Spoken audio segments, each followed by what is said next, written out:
আসসালামু আলাইকুম। আপনারা সবাই কেমন আছেন? আশা করি আপনারা সবাই ভালো আছেন। আজকে আরও একটা ভিডিও নিয়ে আপনাদের মাঝে চলে আসলাম। তো সম্পূর্ণ ভিডিওটা না টেনে আপনারা দেখতে থাকেন। তো এখানে দেখতেই পাচ্তেছেন অনেক পানির স্রোত আছে। তো আমাদের এইখানে মূলত বর্ষার দিন চলে এসেছে। আর আজকে যেহেতু বৃষ্টি ছিল, তো এখন একটু বৃষ্টিটা কমছে, যার কারণে এখানে প্রচুর পানি হয়ে গেছে গা। আর আমাদের এই জায়গাটার ভিতরে জোয়ার ভাটার পানি আসে। তো কিছুদিন আগে আপনারা আমার ভিডিও আপনারা যারা দেখেন তারা অবশ্যই বুঝতে পারবেন, কারণ এই জায়গার ভিতরে মূলত বর্ষার দিন যখন না থাকে, এই জায়গাটা একটা মাঠ থাকে। তো এখানে আলু চাষ করা হয়, তার সাথে আবারও এখানে ধান, এইগুলো শুকনো জাতীয় জিনিস রোদ দেওয়া হয়, আবার এখানে খোলা বানিয়ে তারপর ধান নেওয়া হয়। তো এইখানকার আমাদের গ্রামের ভিতরে এই এরিয়াটা অনেক বড়, এখানে ফুল চাষ করা হয়। তো দেখতেই পাচ্ছেন অনেক বড় এরিয়া নিয়ে। তো আমার মোবাইলে যতটুক আসছে ভিডিওতে আমি ততটুকু আপনাদের মাঝে শেয়ার করতে পারছি। তো দেখতেই পারতেছেন চারদিকে শুধু পানির থই থই। তো প্রচুর পানি এসে পড়ছে, জোয়ারের পানি আসছে। আর এখন থেকে জোয়ারে প্রতিদিনই পানি আসবে। তো আজকে নতুন আমাদের এখানে পানি এসে পড়ছে, আপনারা দেখতে পাচ্তেছেন। তো এই কারণে ছোট্ট এই ভিডিওটা আমি কইরা আপনাদের মাঝে শেয়ার করতেছি। তো এখানে বাচ্চারা অনেক খুশি হয়েছে, কিন্তু এখন যেতে বর্ষাকাল চলতেছে আর যেতে বৃষ্টি আর চারিদিকে বন্যা হইতেছে, তো পানির চাপটা অতিরিক্ত বেশি। তো আমাদের এই দিকটা দিয়ে রোডের মাঝখান দিয়ে রোড গেছে। তো নতুন রোড ভাইঙা, কাঁচা রোড যেতে রোড ভাইঙা তারপর পানি চলে এসে। অনেকে আশা করছিল এই বছর আমাদের এখানে কোনো পানি আসবে না, তো সবাই খুশি হয়েছিল, পানি আসা বন্ধ হয়ে গেছে। তারপরও দেখা যাইতেছে পানির স্রোত এতই বেশি, কারণ চারদিকে বন্যা হইতেছে আর বৃষ্টির পানি জমা।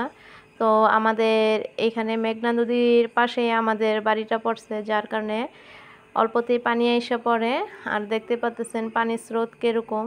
আর এইখানে দেখতে পাচ্ছেন আমাদের গ্রামটা চারদিকে সবুজে ঘেরা। তো এখানে ধনচা অনেক বড় হয়ে গেছে।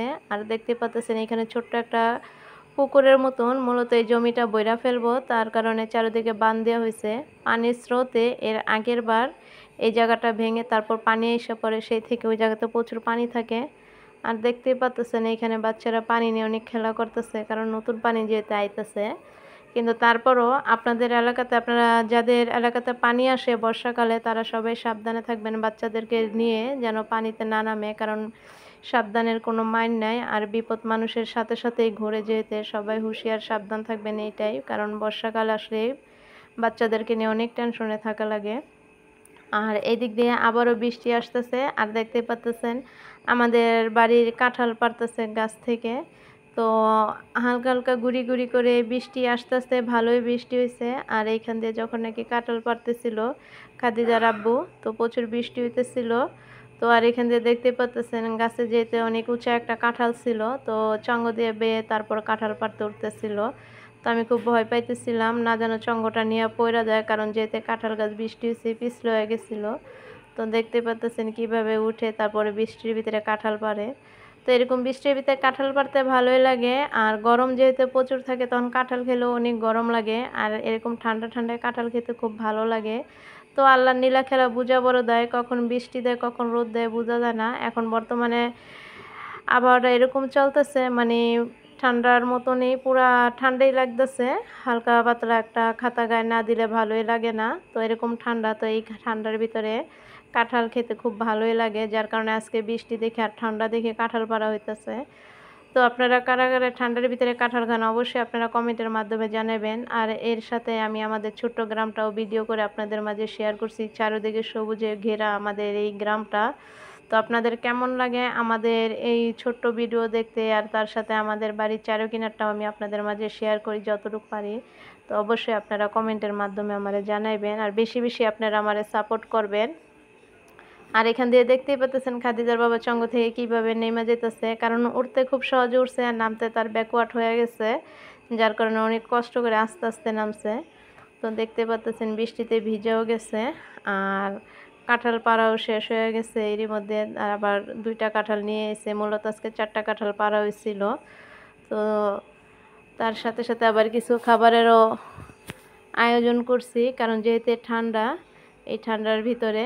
আর কিছুদিন আগে যেহেতু একটা বড় একটা তুফান গেছে, তো আপনারা সবাই জানেন। তো এই তুফানে আমাদের বাড়ির কি ক্ষতি করে গেছে, তাই আমি আপনাদের মাঝে ছোট্ট করে শেয়ার করতেছি।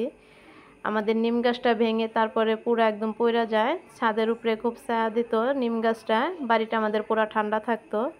তো নিম গাছটা এখন আর নাই। তো এখানে দেখতে পাচ্তেছেন অল্প করে আজকে আমরা বিকালে কিছু নাস্তা পানি খাবো, এর জন্য চাল ভেজে নিতেছি। তো গতকালকে সেমাই রান্না করছিলাম, সেই সেমাইটা কেউ খেতে পারে নাই, কারণ সবার পেট ভরে গেছিল। তার সাথে একটু চাল দিয়ে চাল ভাইজা তারপরে এখানে চানাচুর দিয়ে মিলে তারপর আবার সবাই একসাথে বসে খাইলাম। তো আমার এই ভিডিওটা কেমন লাগছে আপনাদের অবশ্যই কমেন্টের মাধ্যমে আপনারা জানাবেন। আপনারা সবাই ভালো থাকবেন, সুস্থ থাকবেন। আল্লাহ হাফেজ।